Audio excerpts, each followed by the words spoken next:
श्रियकान्ताय कल्याणनिधये निधयेतिनाम् श्रीवेङ्कटनिवासाय श्रीनिवासाय मङ्गलम्।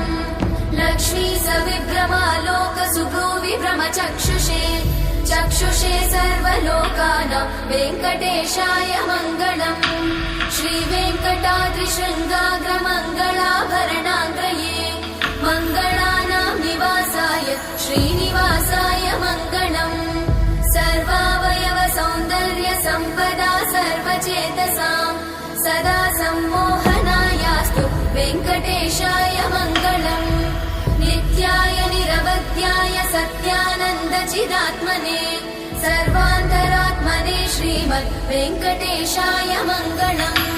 स्वतः सर्वविदे सर्वशक्तये सर्वशेषिने सुलभाय सुशीलाय वेङ्कटेशाय मङ्गलम्।